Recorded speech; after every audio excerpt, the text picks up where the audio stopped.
What's up, everybody? It's your boy Tino here, guys, and it's Thursday, and it's 5 o'clock. So we're here for our regularly scheduled programming as we take a break from wrestling for the afternoon, at least today, and we talk some MLB, White Sox baseball.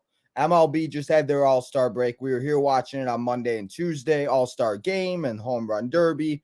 Congratulations to Vlad Guerrero. And hey, the National League won the All-Star game. It is what it is.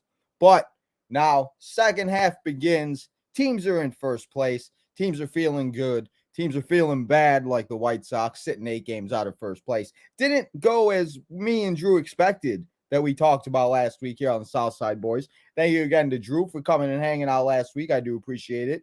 Making me make sure I don't do the episode alone because they're never fun to do alone here. But guys, we're back here today with Tino and one of the Southside boys. And it is actually, if you saw in the post, we're celebrating his birthday this weekend. So if you're in the chat, tell him happy birthday. And let's welcome back to Tino's time. It's Deech. What's up, Deech? How you doing, man? How's it going? Bit of a little break from White Sox baseball for the All-Star break. But yeah, and I did. Let's get back to baseball, I guess. I mean, do we really want to? I've kind of had a nice few days of not having to worry about watching the game and just being able to watch what I want to watch and not. I forgot what it was like not to have baseball on some like a few days in a row. Other than the All-Star game, White Sox only had one representative and such White Sox things going on. He, of course, injured himself during the All-Star or the Home Run Derby, and he didn't play on Tuesday. So, and he obviously said it was precautionary, so hopefully we see him in the lineup tomorrow. But it was kind of cool to see him out in the Home Run Derby. It was kind of, it was kind of nice. So I'll start with that. There's really not too much to talk about with the Cardinals. They lost 2 out of 3.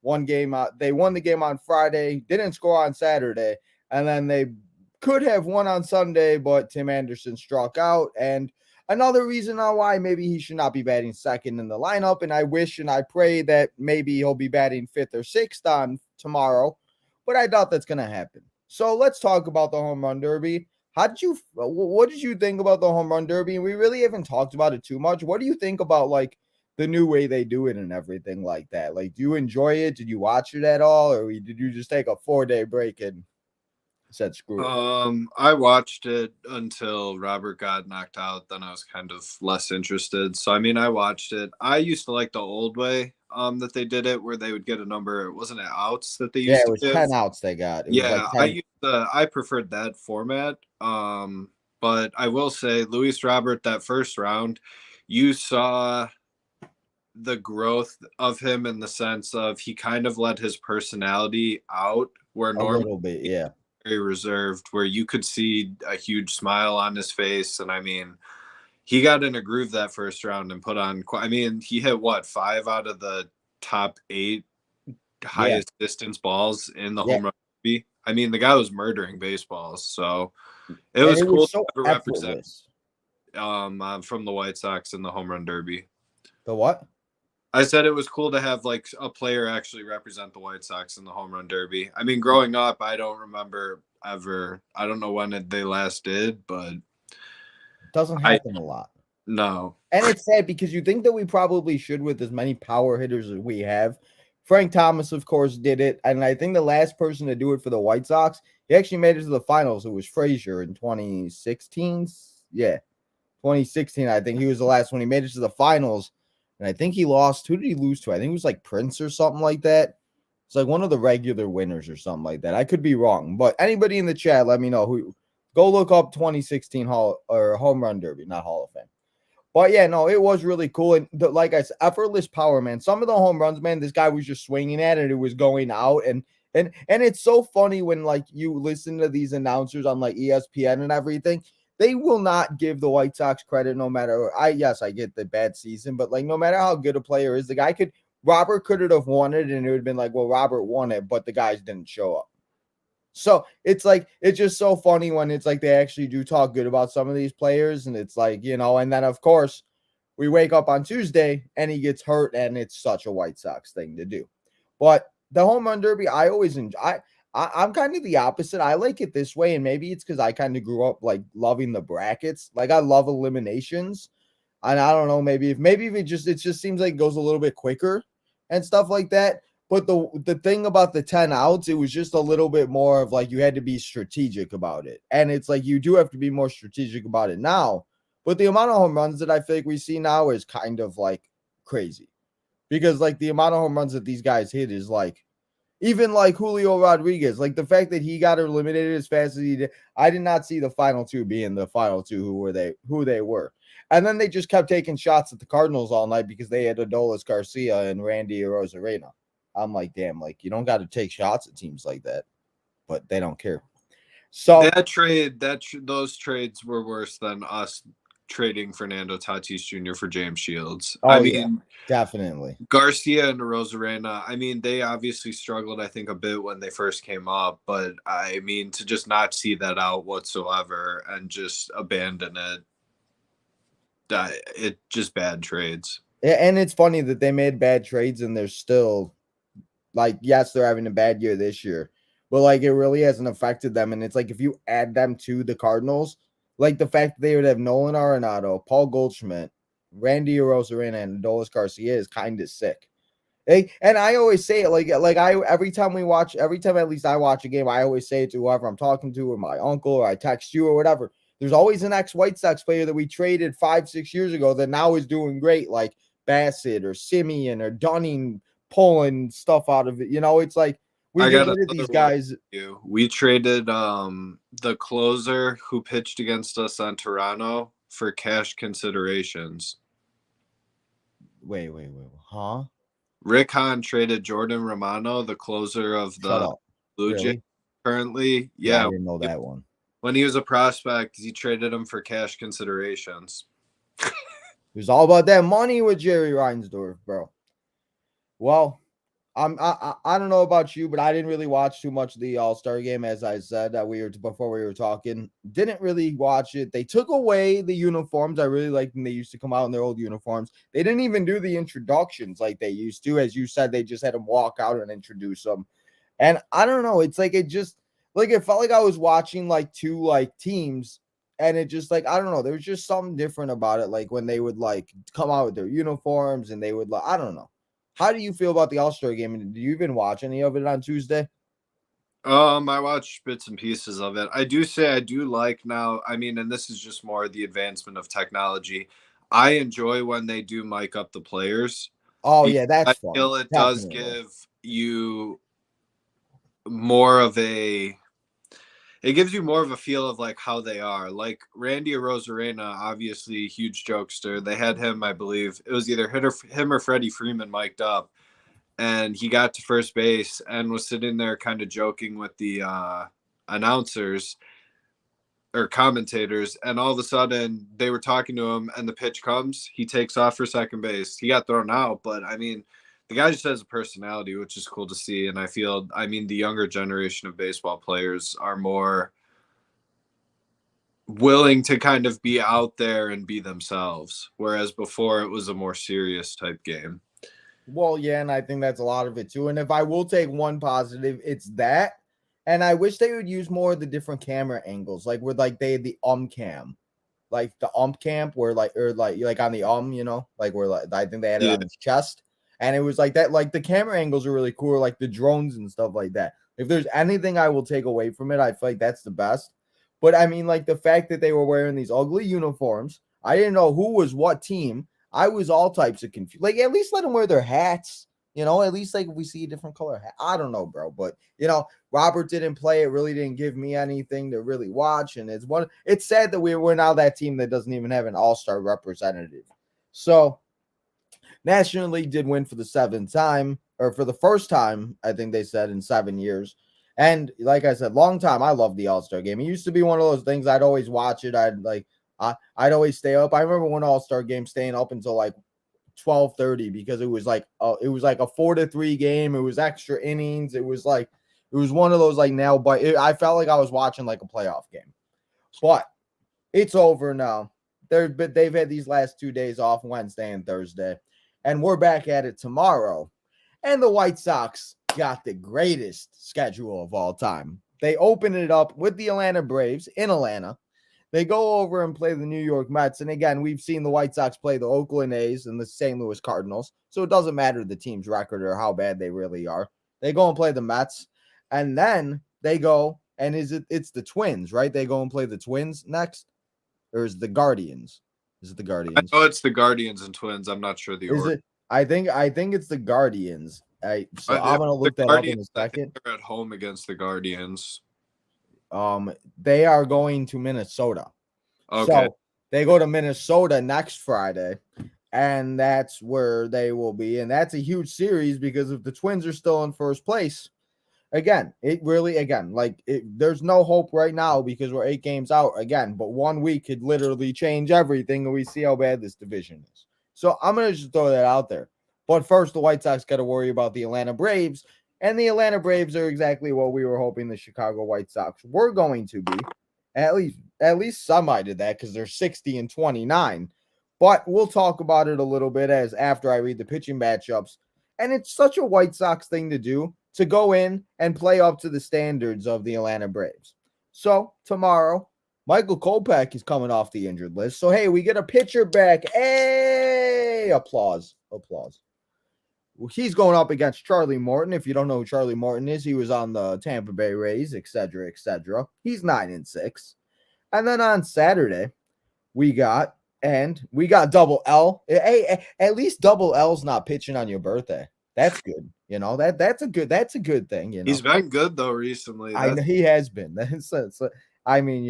And I have no idea who this guy is, and it might just be because I don't watch too much of the National League. But they're going up against Spencer Strider. This man's 11-2. Huh? We're screwed. So we might count that one as an L. And then on Sunday, we got Dylan Cease taking on Colby Allard, who's 0-0 with a 4.22 ERA. And Cease is 3-3 with a 4.30 ERA. And speaking of Dylan Cease, I had a friend, and I want to talk about it for a second, that was at the White Sox game last week. I don't know what day it was, but somebody was rude enough to take her Dylan Cease signed jersey that he signed for her at the game. So whoever that person is, if anybody's watching, anybody goes to games like Deech or I'd find that jersey because people that do stuff like that really deserve some type of karma because that's awful. I'd be so mad if somebody took anything of like, oh man, I wanted to say that because if you see a signed Dylan Cease jersey, if you see anything, I just hand it in. Don't steal things, people. Just like I don't know if you ever see, like if you ever walking around or you see these people, bro, these people do figure swaps. They take the figures, they'll put a new figure in the box, and then they'll take the newer figure and they'll take it home with them. And nobody has any idea because nobody pays attention or cares. So don't steal things, kids. But I just wanted to say that. So anyway, Sox Braves, how you feeling, man? 8 games out. They are 38-54. We should be 54-38. Just let's flip the thing around. And I was looking at the odds for them to win the World Series. It's not very good. And they needed some type of a miracle to even get to where they were at last year, which is sad. But you never say never. And I mean, Deech, what do you got for the series, the second half, just everything? Yeah, you weren't here last week, so how you feeling? You said you went to the doubleheader. It wasn't a good time, so yeah. Yeah, the doubleheader was awful. I showed up after I got off of work. Showed up for the first game, saw the 8th through the end of the game, so they blew that. And then you get to just sit there and wait for them to sit and get their asses kicked again. I mean, it's just getting to the point where it's very hard to see them turn the season around at this point. I mean, you could sit and make some trades that are going to bring major league ready talent, and those guys could possibly step up and you have a decent second half, but I don't know that they're ever going to reach the point of catching the Twins at this point. I think your window for catching the Twins kind of passed in the first half. They kept trying to hand you the division, and I don't know how many times you look, and I don't like to scoreboard watch, but eventually you're sitting there like, okay, what's Cleveland, what's Minnesota doing? Every time those two teams lose, the Sox just find a way to lose. It's Yeah, and they could and that's the thing why like the series against like Oakland hurts, and like I've mentioned where they lost 3 out of 4 to both Tigers and Royals, and then they go and sweep them. It's like even if they get those 2 extra wins, it's like we could take probably like 4 or 5 wins, and we're literally 3 games out of first place, and it's that sad. And yes, it's a what if, but it's like they've had these games, and there's been games where they need to strike, and they give up a home run.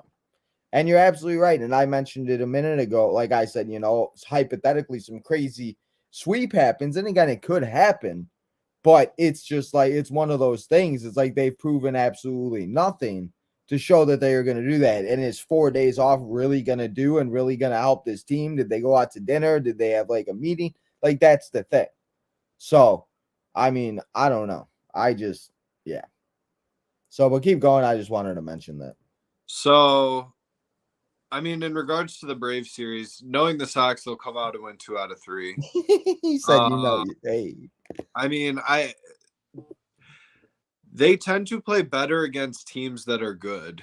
These teams where we walk into series, unless there's a few teams in the league that the Sox do not match up well against based off of the amount of speed or power, and just, I mean, especially the pitching. I mean, the Sox hitters are inconsistent, but I do think they'll win on 2 out of 3 in Atlanta. I mean, it's just depressing at this point because you almost, I mean, even if you referenced a miracle, even if that miracle happens and they hypothetically go on some crazy ass run to make the playoffs, does that absolve Rick Hahn of all of his sins? Well, exactly. I mean, because just knowing Jerry, if he were to sit and pull that off and somehow they have some crazy second half, I, regardless, think he should be fired after the season if you're not going to do it right now. But that would make the owner obviously sit there and be like, well, maybe we do have something here, which, like, at this point, you just don't want. There's something wrong with the chemistry of this team. And it's become apparent. I mean, the more you watch games, they're not excited as other teams that are up and coming and are contending right now. They're just not. I mean, they get excited for like basic things such as like a home run or something. But other than that, I mean, it's very minimal that you see like excitement and like joy, like team wide. I'm not talking about one player. I mean, there's just not the excitement you would expect from a team that was supposed to dominate the AL Central. Well, and that's the thing. Like you see, like these teams, like even like the Athletics, seeing like these guys that were no names go out there and like celebrate, and it's like you like even like during like the rally, like on like Sunday, they needed 1 hit. Anderson gets that base hit, they win the game because there's guys on second and third. And it's like when you go out there and you see these guys, they're literally going up there, they're swinging and they're walking back to the bench. And if you remember last year, we were always talking about Moncada the few times you joined me on the show. Last year, and Moncada would always go down. He'd swing the bat 3 times, and then he'd put his head down and walk back to the bench. And it just seems like that's what everybody is doing. And it's just like, if you really don't care, then just don't want to be here. And it's like, if they're trying to cater to whatever Tim Anderson wants to do or whatever that they're saying, or, if they're just trying to make Tim Anderson happy or whatever. And it's like, again, but he's not performing. So you're going to trade him to somebody. The Dodgers are going to get him real cheap. He's going to go there and win a championship. And that's the big thing. I feel like the only way that this whole season is forgiven by everybody is if they pull off a Washington Nationals type of a run. They win the division, they win the World Series, and we're all celebrating in October. Like, I feel like that's literally the only way that they could be like, okay, well, Rick Hahn, let's maybe run it back. Let's add a few people. But if obviously that's hypothetically and that's a long shot and put your money on it because you'll become millionaire in October. But I mean, that's the thing. It's most likely not going to happen, and there needs to be some type of changes because they had the draft recently, and I don't know too much about the draft, and we'll be having a guest here on the show. At the end of the show, you'll be telling us a little bit about that. That will be able to help us next week talk a little bit about AAA, and if there is anybody in AAA that we should be excited for. But it's like I listened to Chuck and Ryan's podcast too because I was trying to catch up on everything and just trying to listen to everything I didn't listen to. And it's just like one of those things that it's just like they've brought all these guys up. Everybody that has graduated from Moncada to Kopech to Eloy to Cease and all these guys that we're all hyped for. Like I remember making mock lineups with my friend with this lineup. With Eloy, with Robert, with Anderson, with all these guys, and we even put hypothetically Bryce Harper in there, and we talked about a little bit about that last week. I mean, you talked a little bit about that. I don't know what exactly could and will save this team unless it's a magic pill that they take during the All-Star break. But as you said, they are the Chicago White Sox, and they always play up to their opponent. So it would be such a Chicago White Sox thing to do to play 2 out of 3. Just like the White Sox gave us all that hope. I even said it on Sunday. They gave us all the hope in the world, thinking we were going to go into the All-Star game with a win, and they just made sure to screw it at the end. And it's a White Sox. Like I feel like you know how they have on South Park. It's a Jersey thing. It's just a White Sox thing at this point. And so, I mean, I don't know. And again, the best case scenario is 2 out of 3, and I'm praying that's exactly what it is. But I feel like I just pray we get at least 1 win. Like you're looking at it too. I mean, at this point, it's realistic at the deadline to expect that they trade certain players. I mean, realistically, you want Lance Lynn to go and pitch his balls off on Saturday. Just keep pitching. Just keep pitching until you can't. If you can sit and boost his value, that'll be great. I don't think Tim Anderson gets traded as much as everyone wants to. I mean, realistically, you're not probably getting much even as a throw-in, just based off of his performance right now. And I mean, worst case scenario, if he doesn't figure it out by the end of the year, you don't have to sit and pick up his club option for $14.5 million next year. So, oh my God. And the fact that Moncada is getting paid as much as he is, and he's not even on the field. And like I think I asked this question. Do you think he'll go down as one of the biggest busts in baseball? I don't necessarily know about that. There's a ton of like number 1 or number 2 prospects that wind up flopping. The issue with him is he just can't stay healthy. And I mean, the back thing is concerning where at a certain point you're going to have to probably get some surgery. So, well, and that's the thing. Like they said, like all these guys could make rehab assignments. And we saw, I don't know if you saw, I saw him on the 4th of July when I went to the game. He was there and they were saying that he possibly could be back like a week or 2 after, like the second series. And they're saying that Moncada could be back by the Twin series, but it doesn't mean that he's going to stay on the field. And again, like honestly, what the White Sox need to do is come out of the gate and win 6 in a row. But can they do that against the National League? Because like that's the type of like that's where we've gotten. They need to have an opposite of what April is in July and August. They need to go 22-7. If they go 22-7, they're right back in it, and they're exact like that's. I was thinking about that. I'm like, if you flip April, that's what it's going to need and what they need to do. So that's the thing with this team, though. I just don't see it happening anymore. Well, and that's the biggest thing is I don't either, and it's sad because I just want to hope and I want to pray, and we still sit here and watch the games, and it's depressing. I mean, shit, Justin just said screw the season. I mean, I think the man's like jumping off of a bridge right now, the poor guy. So I mean, it's like and it's just like I just don't know, man. It's just like. Well, I just don't think. I mean, if you're Rick Hahn or whoever, I mean, who even knows who's in charge now? At a certain point, Jerry Reinsdorf has got to just have had it with this whole situation. I mean, Jerry Reinsdorf was never one to buy into a full-blown rebuild. Rick Hahn comes in, sells him on the idea, tells him he's going to give him a window. And I mean, at a certain point, you can't even blame the guy if Jerry's all pissed off because this is a joke. I mean, we as fans, he as the owner, we were all promised this massive championship window that was going to be years and years and years.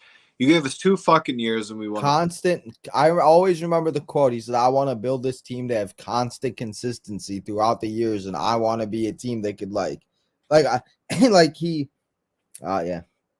I mean, it's just pathetic at this point. So, I mean, that's why everyone's like, well, Rick Hahn's good at making trades. It's like, I honestly could give it a fuck.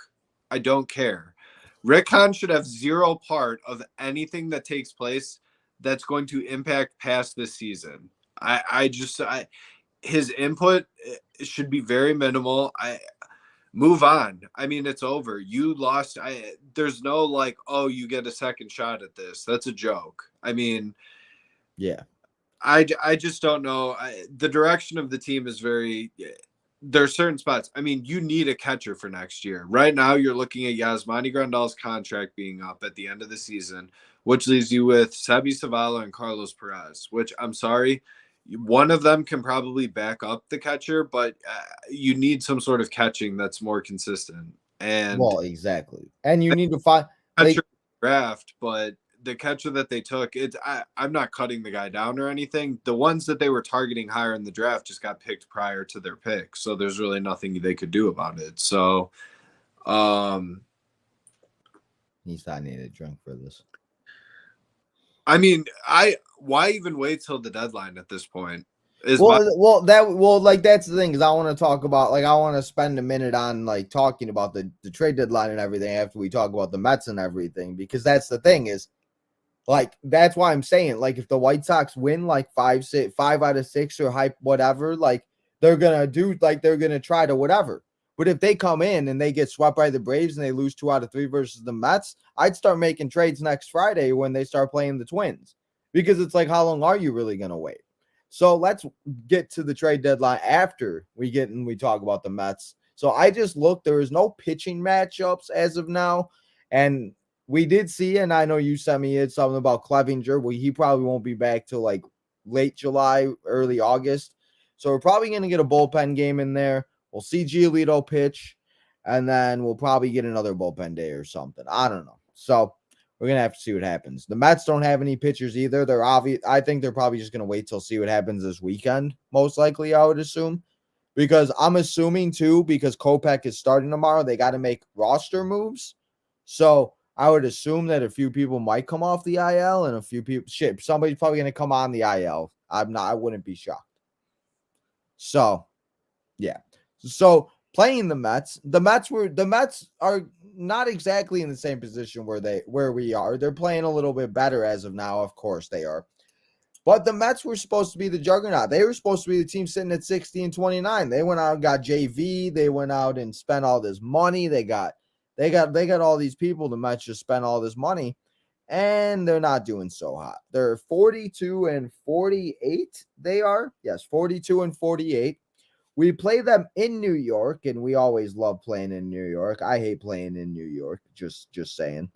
And they play at 6-10, 6-10, and 12. So we'll actually be recapping that game next week, and then we'll be getting you ready for, as I said, the Twins series, and then the Cubs series. Great. I'm not looking forward to that one. And then, as I said, but what I am looking forward to is having that great guest I hear on Tino's Time that you'll be telling us about a little bit later. But Mets series, what do you think? How you feeling about this Mets series? Just by the way, we've seen the Mets play. I mean, it all comes down to this team needs to hit the ball. Without knowing any of the pitching matchups or anything, it's hard to kind of. I know that kind of. I wish they would kind of like put them out there, but I'll say the Sox win. We'll go with 2 out of 3 against the Mets. So I mean, they'll go 4-6 in the next 6 games or whatever, or 4 and 2. 2, yeah, my bad. 2. In the next game, so. I mean, they'll sit and still win ball games. That's the thing. Looking at everything, the Sox are not as bad as Kansas City or the Athletics. I mean, to sit and completely think that we're going to tank to the point where we somehow have a worse record than them is just kind of hard to see at this point. Like and that's the thing. Like, there's so much talent on this team. It's just like every bad thing goes against us. Every ball drops the other team's way. Every foul ball gets this way. Every fair ball drops in the middle. It's like every time we think something's going right, something goes wrong and something goes absolutely wrong. If it's a little blooper, if it's an error, if it's Anderson can't throw the ball, if it's Berger can't ground the ball or get it out of his mid or whatever the hell it is, and every team take advantage of it. But for the White Sox, they get guys on second and third, nobody out, and then it becomes a mission. And they're playing legendary mode on WWE 2K or something, and they can't get a base hit. So it's just like I feel like that's the biggest thing. Like if they just need to start like taking care and taking chances of these like opportunities, and that's like, it's just like I don't even know. Like it just and like I forgot who. Oh, it was I saw a tweet about Burger where it was like, oh, my friend, or it might even been his wife, that said my husband is in the cage already. He don't stop. And it's like, well, what are we stopping, and what exactly are we going to do? Like, that's the thing. Like, we could have all the hope in the world, but you got to go out there and actually prove it at some point. And like I said, they start with 9 on the road. So you're saying 2 out of 3 versus the Mets. And obviously, as you said, it's hard to predict because we could see Verlander, we could see somebody else. We don't know who we're going to see pitch. And it is only Thursday. So a lot could change by then. But I'm going to go out on a limb and say that they go and they sweep the Mets. And I'll just I'll just say it now, hopefully, and pray that it happens. And let's just pray that everything we start saying here comes into reality, because I'm tired of losing, bro. And I'm tired of coming on the show only talking about 1 or 2 wins. So let's come on the show and talk about like 5 wins, because maybe it's you. Maybe if we just had, maybe I just say Deech isn't coming on, and then they win 6 in a row. And then it's like, well, you're the problem. Kick me to the curb like Tony La Russa, man. What do you mean? I was going to run out. I was going to get out of my chair and run onto the field when Robert said his hip was bothering him, or whatever the heck he said was bothering him. I forgot what. I don't even know, man. No, I mean, it just comes down. I mean, that's what's laughable at this point. Rick Hahn was able to sit and use Tony La Russa as an excuse last year, and I mean, who are you using as an excuse now? I mean, that's the thing. It's just you can only it keeps climbing up the ladder. Who's the next person in line to get their ass fucking fired? Rick Hahn. I mean, just get it done already. Well, exactly. And I think that's like kind of like listen, as much as Rick Hahn was and whatever, and you said it a few episodes ago, if Rick Hahn would not have come out and said that we would promise the ring, we'd have rings, we were celebrating this, we were celebrating, he gave us so much hope and so much false hope at this point now that it's like it's just like you can't believe anything he says. And are we really going to trust him to go through a retool or rebuild or whatever the hell they're going to do?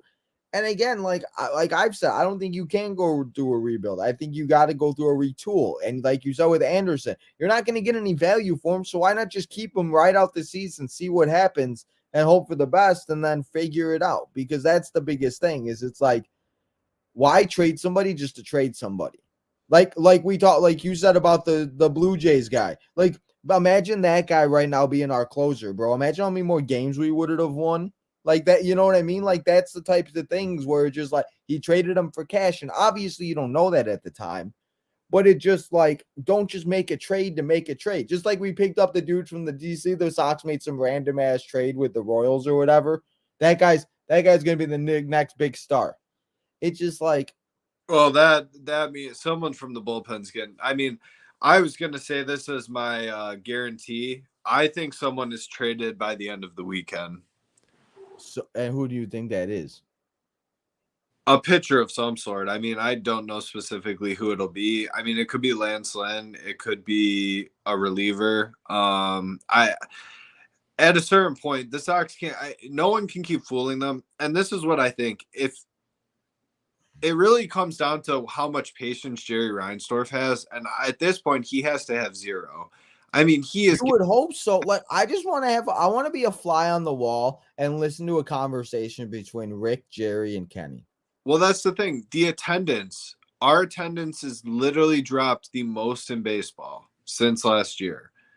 That's making him look bad in the public eye. Well, I mean, yeah, and it doesn't help that he had the game last Tuesday. We all knew that they weren't going to play, or Wednesday it was, and then they had the doubleheader on Thursday. So it just gets to the point of I would honestly be shocked if no one is traded by the end of the weekend. Yeah. And again, I feel like it all kind of depends, like what happens the first game. Like, let's at least just hope they get a win for your birthday. Shit. I mean, if anything this series, just win for your birthday tomorrow. Let's have a good let's have DJ have a good day. Like shit. Like, can we just ask for that, please? Like it's just like it's like you know what I mean. It's just like when we started this, I remember talking to you like the first few episodes, and before we started this, like we were saying like how last year could have was the worst, and it could only get better, and et cetera and et cetera. It's like we should be talking and being excited about being like a few games up or being like in the race at least. And it's like the fact we're sitting here talking about trading away these players that we thought would be superstars and that are just not like what we thought that they were. It just it just makes me so sad. It's so hard to sit here and like cover it because it's just like who wants to sit here and watch this team do this every day? So it's going to be very interesting. But as you keep mentioning with the trades and everything like that, so I figured we'll spend the rest of the show talking about the trades and everything like that and doing the bold predictions and everything. But I mean, the trade deadline is August 1st and everything like that. Remember, it's not July 31st, everybody. It is August. It's right. It is August 1st right now? I think so, yeah. Right? Okay, yeah, it is August 1st. So trade deadline and everything. And you're in your head, in reality, who do you think gets traded? Like if you were to say right now, August 2nd, what players are not on this White Sox team? I think Lance Lynn is honestly going to be a guaranteed trade at this point. Yeah. I think just being a veteran, it may not necessarily be you're looking for the best pitcher. You want someone who's been there before. You want a veteran with experience. So, I mean, I think Lance Lynn is probably gone. From the bullpen, I would guess Joe Kelly will be gone. Well, the problem is he's hurt now. He got hurt on the 4th of July, so he can't do nothing. Awful. I just don't think it matters at this point. I mean, yeah, if you're a contending team, look how much we gave up for Craig Kimbrell. I mean, certain guys that are veterans that have done it before, but I just can't believe it, bro. I mean, that's what you're going to be looking at this point. That'll probably get you the best value. I could see maybe a Ronaldo Lopez. Unfortunately, who knows? They could sit. I mean, Keenan Middleton is on No. Yeah. We can't lose Middleton. He's on a 1-year deal. So I know. Anybody but we should make a sign. You should make a sign and just put it not anybody but Middleton. Yeah.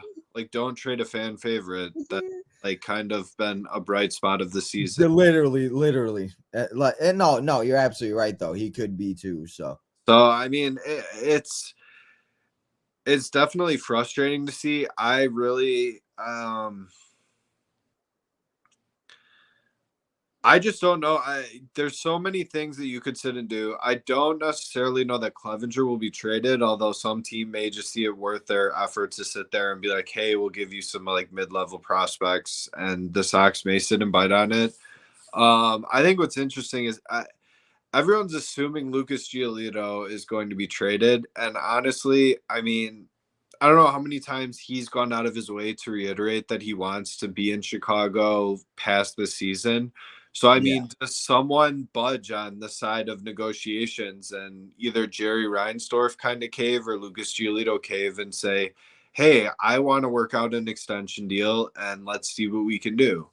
So, I mean, if that necessarily happens, then do you look to trade a Michael Kopech or a Dylan Cease? So, I mean, it can go a lot of different ways. I don't necessarily know that. I mean, the only one that's guaranteed untouchable, like in the majors right now, is Luis Robert.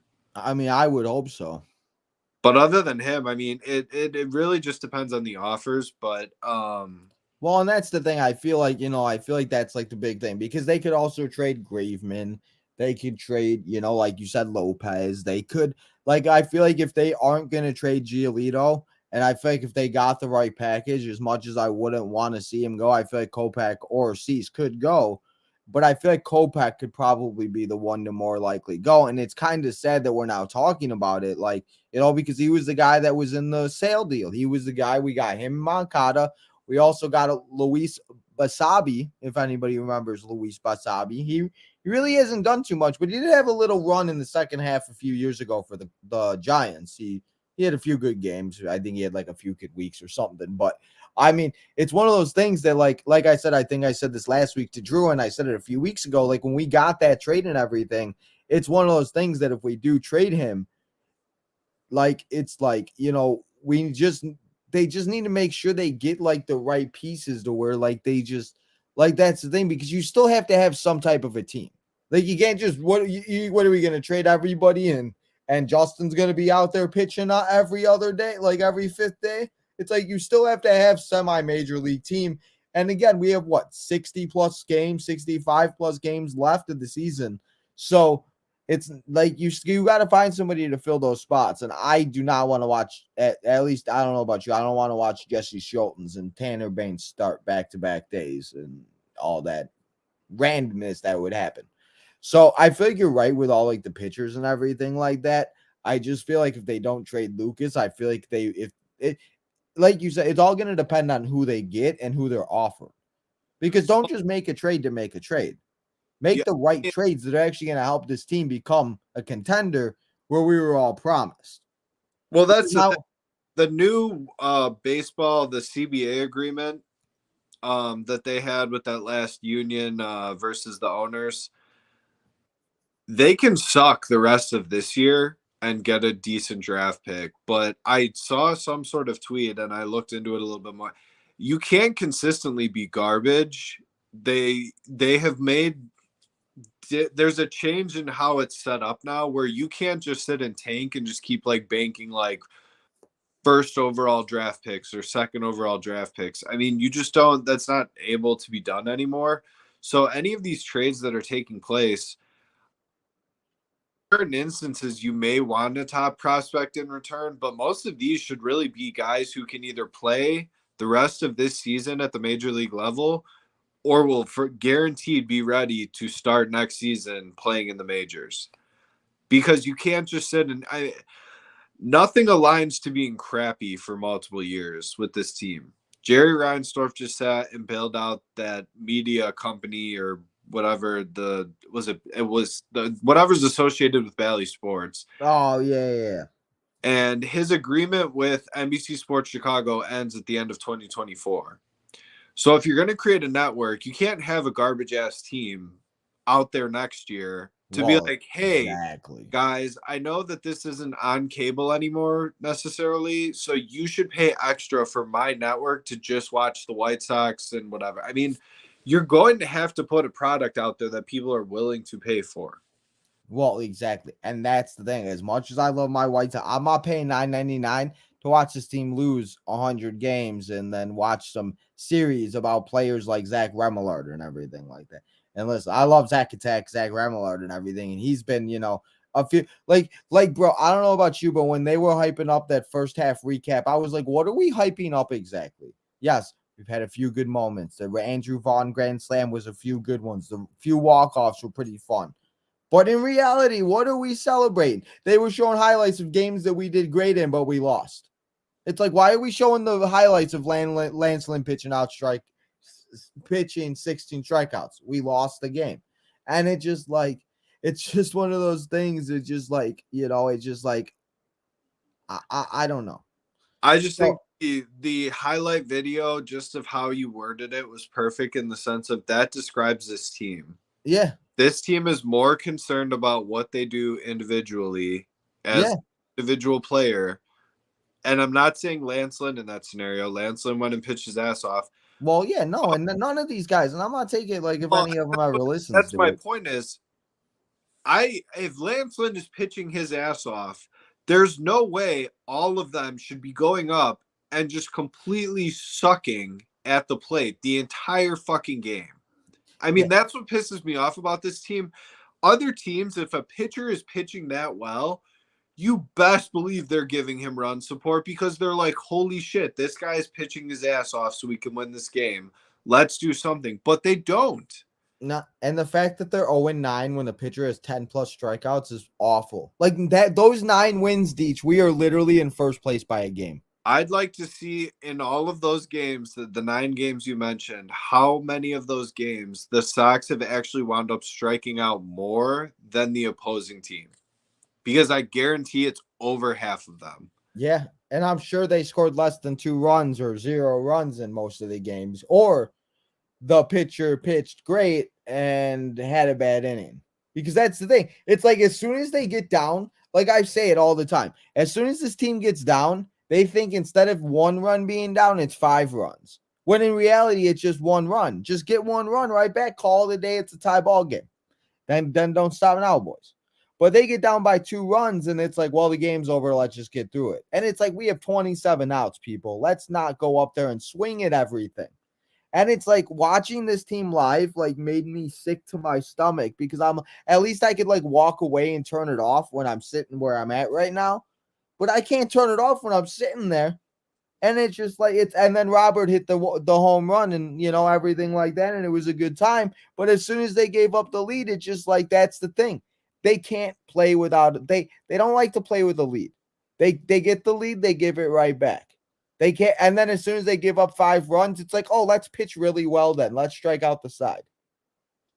So let me ask you this question. What does this team look like on August 2nd? Who's playing what positions? Do you think we see any because as you said, we'll talk a little bit about it next week and a lot more next week with the AAA and everything like that.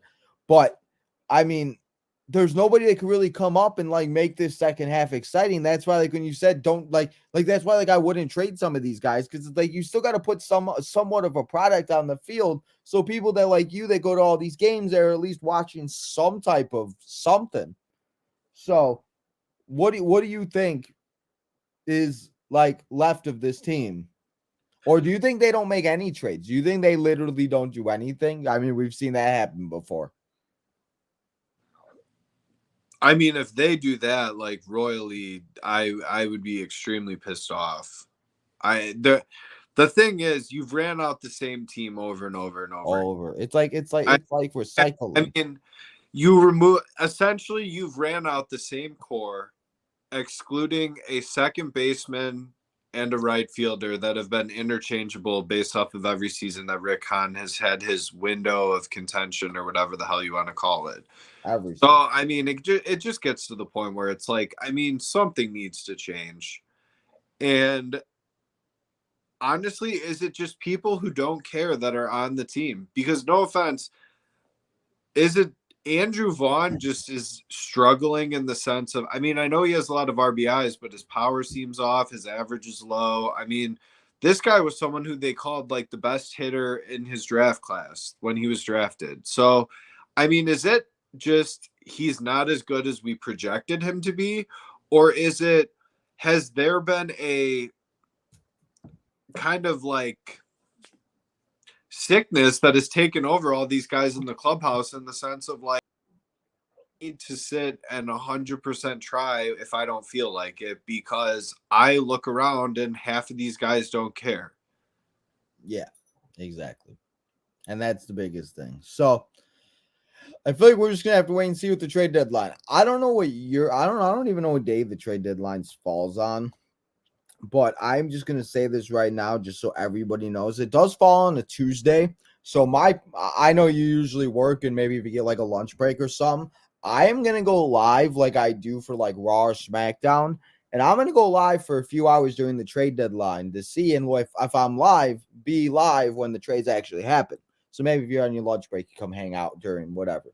But I feel like we're just going to have to wait and see what happens because I'll say this about the trade deadline. Every single year, there's Giolito's going to get traded, or this guy's going to get traded, or this guy and that guy. And it doesn't happen.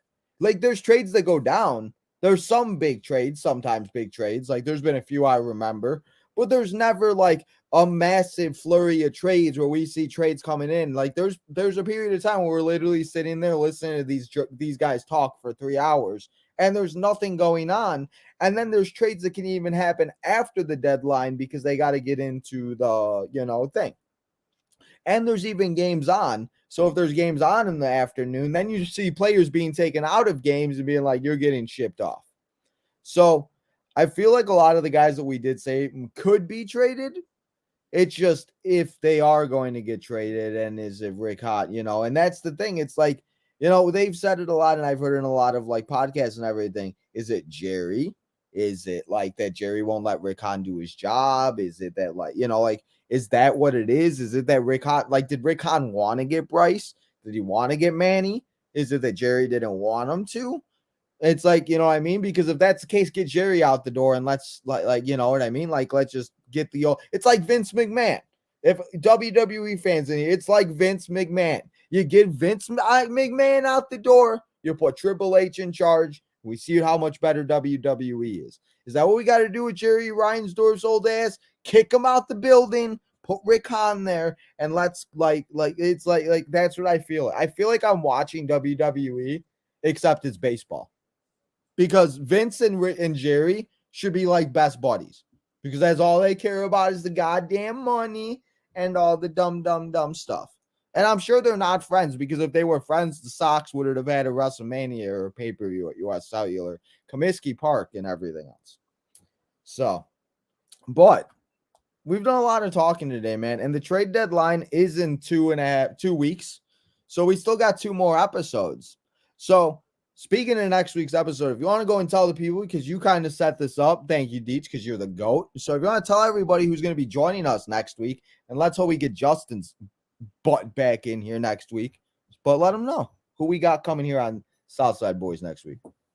So we have someone who is very close to the minor league system and frequently is at a lot of their games, as well as I constantly posting interviews with all of these young guys that we do have in the farm system. So we just figured, with the trade deadline coming around, to kind of give everyone an idea of what we have going on in the farm system. Because I mean, we all know a little bit about the prospects, but from the day-to-day stuff, a lot of us don't necessarily get all into as much detail as we do the major league level. So we will be announcing who will be on the show later tonight on Twitter, and it should be a good time. Hey, and that's the thing. It's not like when we had like these prospects, like I was telling you earlier about me and my friend making mock lineups.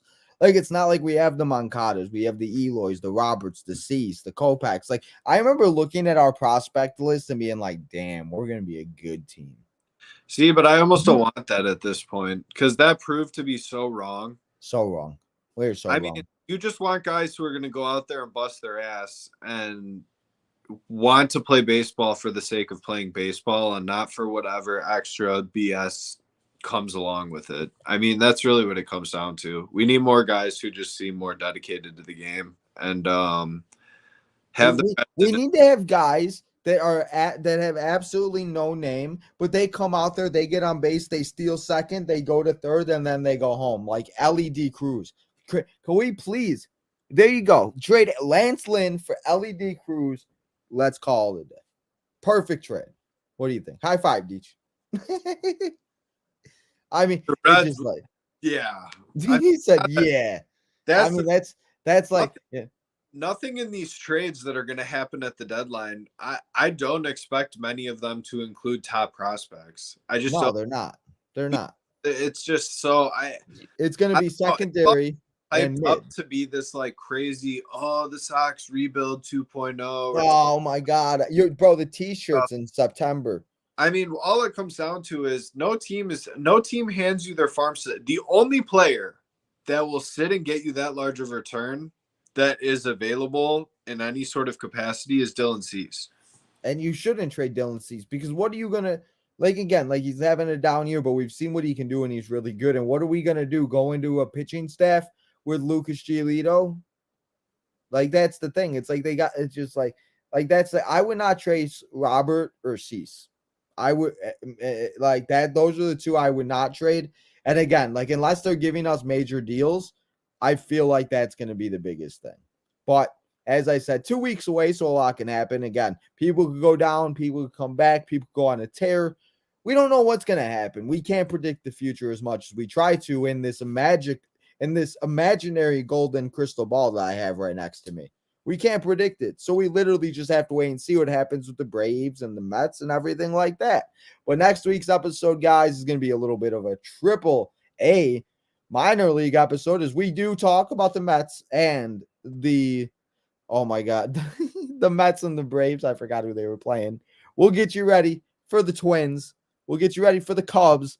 I don't even care what happens the rest of the season. Just please beat the god darn Cubs 4 in a row. I don't care what else happens. Please, 4 wins, that's all I ask. Beat the Cubs.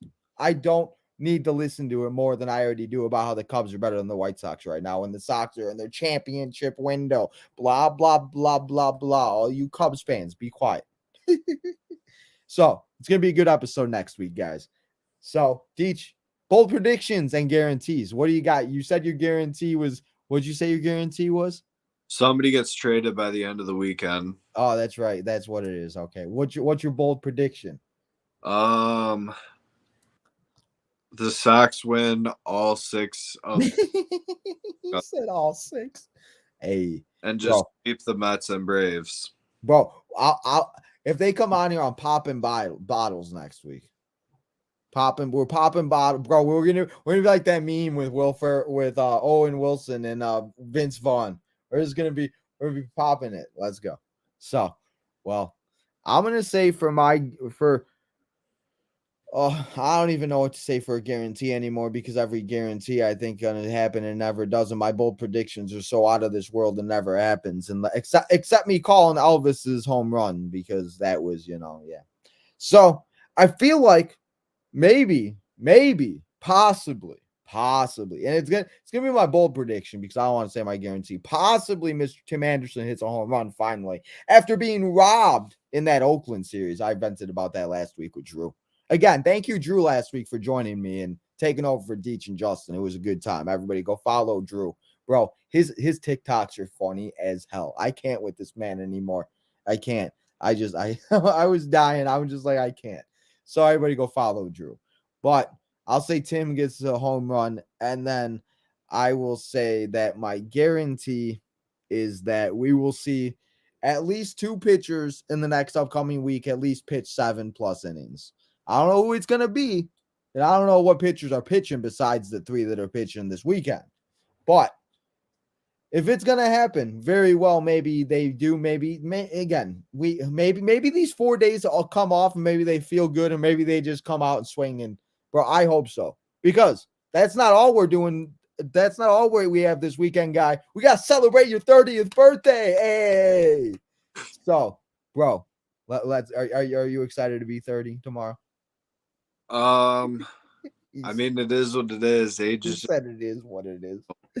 So, everybody, if you're in here, tell Deech happy birthday. Tell him in the comments. Let Deech know that you support him. And guys, also, thanks again to Deech. Also, we got merchandise now, everybody. You guys need to all go place your orders.